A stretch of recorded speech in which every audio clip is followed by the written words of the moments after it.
Today we want to talk about the graphs of polynomial functions. So we're really just taking everything and kind of putting it all together. See if I can make this so you can see.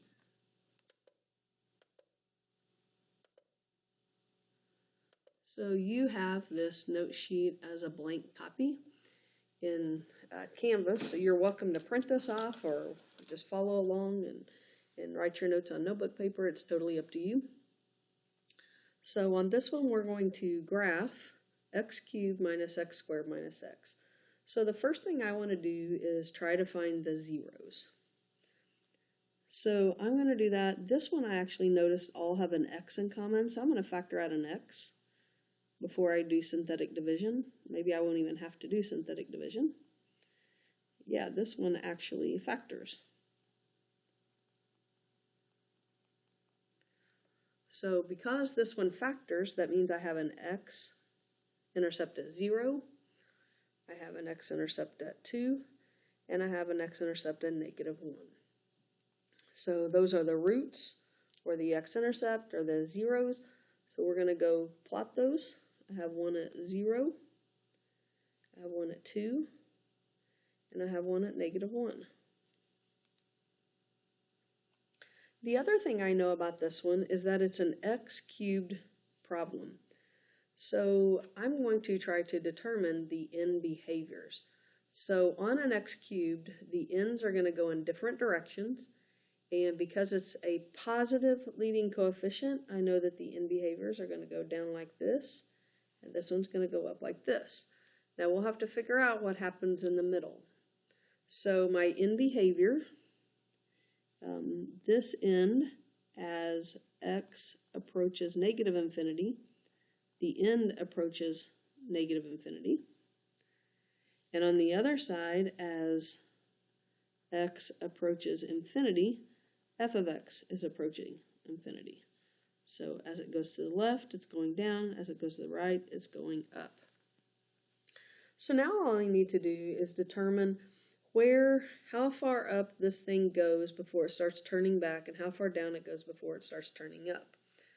Before the technology of this, when I was in school, we would have to make a table of values, and I would try the number -1, and I would try the number 0, and then I would try all kinds of numbers in between, like -0.5, -0.25, -0.75, and I would try to determine where this thing went up and when it started coming down. And it was a very tedious process.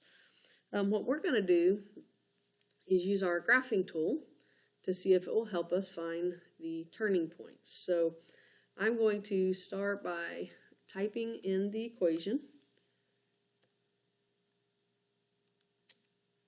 So I've got x cubed minus x squared minus 2x. So I'm going to hit graph. So I'm going to try to make this so you can see the buttons that I'm pushing. So I can see that it goes just a little ways up before it turns around and comes back and goes back up. So the calculator will actually find this for us.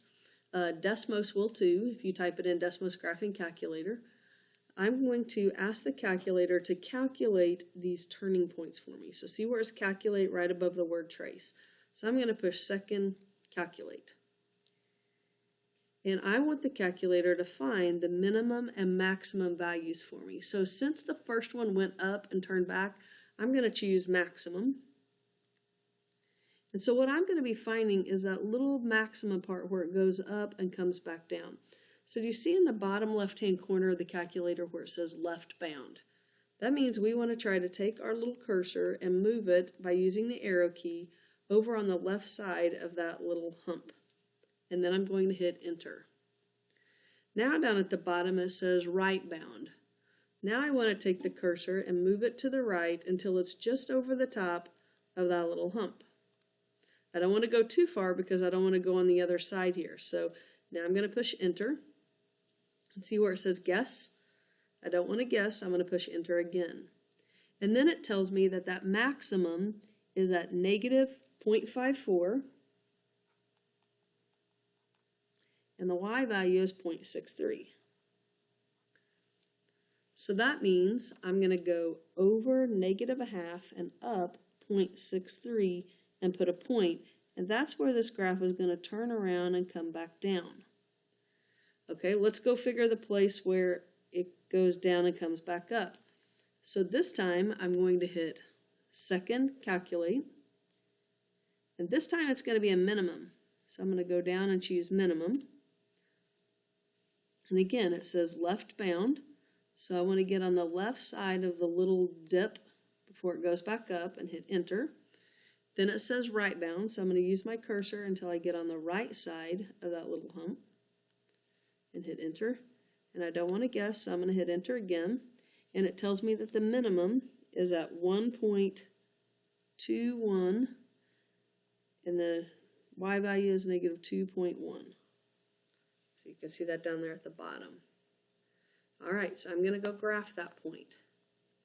I'm going to go over 1.21 and down 2.1. Goes to here. So that's where this curve is going to turn and come back up.